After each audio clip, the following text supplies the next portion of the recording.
Rehefa manalo amin'ny tompo ampitomboina amin'ny sikiatranany lay fitiavan'Andriamanitra ray tsy Jesosy Kristy tompo amin'ny faisana avy amin'ny fanamasina. Amen. Velom-pidirananao zay raha eo fa nahazo volana vaovao indray dia ny 1 Zoma ray aprily 2020 ity. Koa nitenena indray ianao tompo ahaka ny fombanao fa miteninao ane hanova ny fiainanay sady ampandrosanay amin'ny fahalalana-tsaranao. Saotra Jesosy teny tomponofo. Amen. Lohahevitra vaovao indray no raisitsika dia ny hoe mandresy ny fahafatesana ny tompo. Mandresy ny fahafatesana ny tompo. Ny anjara mofinainao antsika amin'ity andro Zoma ray aprily ity dia asan'ny apôstôly toko 2:20 ka hatramin'ny 1:30. 2:20 ka hatramin'ny 1:30. Amin'ny anaran'i Jesosy. Lehilahy Israely, mino zao teny zao. Jesosy avy any Nazareta lehilahy nasian'Andriamanitra aminareo tamin'ny asa lehibe sy ny fagagana amin'ny famantarana izay nampanaovin'Andriamanitra azy teo aminareo tahaka ny fantatrareo any. Izy efa natolotra ahaka ny saina ninina sy ny fahalalàn'Andriamanitra rahateo dia nomonareo sy novomonareo tamin'ny tanan'olona tsy tandalàna. Fa Andriamanitra nanangana azy rehefa nafaka ny fanaintaina ny fahafatesana sady tsy laitra n'izany ho azonina izy fa Davida milaza azy hoe zay ran'ny Jehovah teo anatrehako mandrakariva aho satria eo kavanako izy mba tsy hangozoza aho. Dia izany ny faliany foko sy ny ravoravon'ny lelako nofo koa hiketra amin'ny fanantenana fa tsy fonao any amin'ny fiaina tsy hitany eky ary tsy amena ny ray masonao ho tratry ny lohanao. Nampafantatra ny lalànainy ianao ampifaly ahy indrindra amin'ny tavanao ianao. Rahalahy, oka mba ilaza aminareo marimarina ny amin'ny Davida patriarka fa maty izy ka nalevina koa.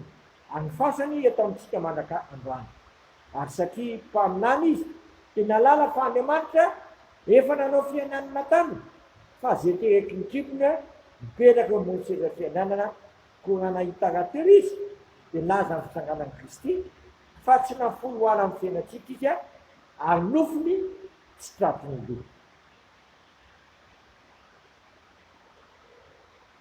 Ray masonao manamasinanay amin'ny fahamarinana ny teninao ny fahamarinana. Amen. Mampiseho miarary reto lahatsoratra masiny reto lahatsoratra masiny ity gavana fa nafaka ny fanaintaina amin'ny fahafatesana sady tsy laitra ny zany azonina Jesosy.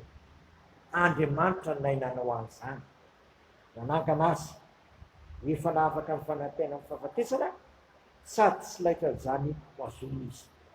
Tsy navelan'Andriamanitra satry ny loha izy efa maty izy dia tsy navelan'Andriamanitra ho tratry ny loha.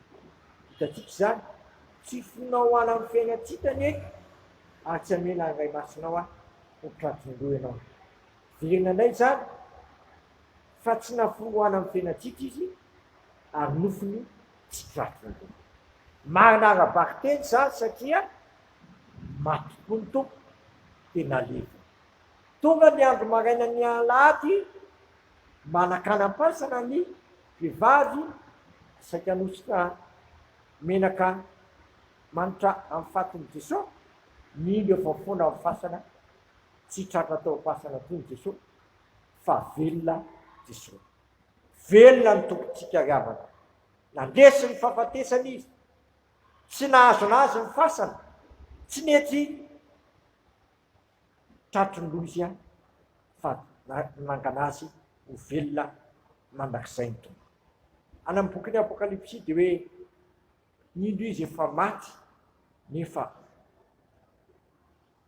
indro velona mandrakizay ary manana ny fahalalahidiny ny fahafatesana sy ny fiainantsika. Zay Jesosy io tsy voazo ny fiesinantsika, tsy navelan'Andriamanitra ho tratry ny loha fa nasiany miarary fa velona ny Jesosy, velona mimpamonjy atsika, velona mimpanjaka atsika, velona mimpanavitra atsika. Koa mifalia tsy miravavo fa afaka aho, afaka ianao afaka mifaratsina, afaka mifahotana nandesy ny fahafatesana miaraka amin'ny Kristy. Paoly apôstôly dia laza mihitsy hoe zehetra natao batisa tamin'ny anaran'i Kristy amin'ny Romanina toko fahinany dia miara nombona tamin'i Kristy, miara maty tamin'i Kristy, miara nalevina tamin'i Kristy, miara natsangana miaraka tamin'i Kristy, ary nazainy koa hoe miara napetraka anan-danitra ao amin'ny Kristy. Zany olona natao batisa tamin'ny anaran'ny razy zanaka fanamasina.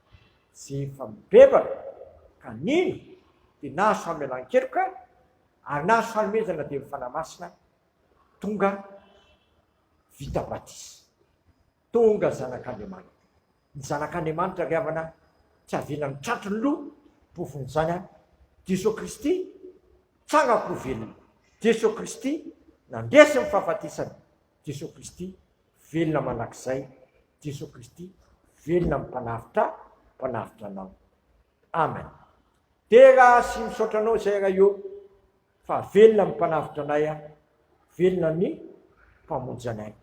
Ataovy mino izany zay, ataovy matoky izany zay, aza velekeka tsony zay, voaka feno fatokinanao amin'ny fiainanay manontolo ka tsy anatahotra fa velona ny tomponay afaka izay tsisy manandevo anay intsony satria afaka tamin'ny fanavodilozan'ny fontana sy mifaratsiny zay fa intona sandratrao tonga zanakao ary efa nasandranao koa miaraka amin'ilay zanakao ho mifanjakanao maharitra manakizay. Dia sitrakay zay miary vavaka hoe rainay zay ny an-danitra masina ny anaranao tonga ny mifanjakanao, ataony sitraponao ny dia tany takiny an-danitra. Minay niny anina sahazo anay ary mamelany elokay tahaka namelana izay menoka taminay izay mitondra anay mifakapanahy fa manafanay amin'ny ratsy manao mifanjakana sy ny hery amin'ny voninahitra manakizay. Amen. Tanterahan'ny tompo amintsika anie zao todrano tononona amin'ny anaray zanaka fanamasiny zao raiso amin'ny fona sy fanantenana ary fitiavany izany. Mifalia manakariva amin'ny tompo hoy izao indray mifalia aoko fantatry ny olona rehetra ny fandeferanareo efa mibi akaiky ny tompo aza manana inona voaka ny fivavahana sy ny fifonana mba misaorana no entinareo manambara amin'ny fangatanareo amin'Andriamanitra amin'ny zavatra rehetra ary fiadanan'Andriamanitra zay mihoatra no fahalalana rehetra ihany fonareo sy ny hevitrareo amin'ny Kristy Jesosy. Matoky izay niantso anareo sady izany anefa izany. Amen. Voninahitra ny eo an'Andriamanitra rerany amin'ny anaran'ny Ray, Zanaka ary Fanamasina. Amen.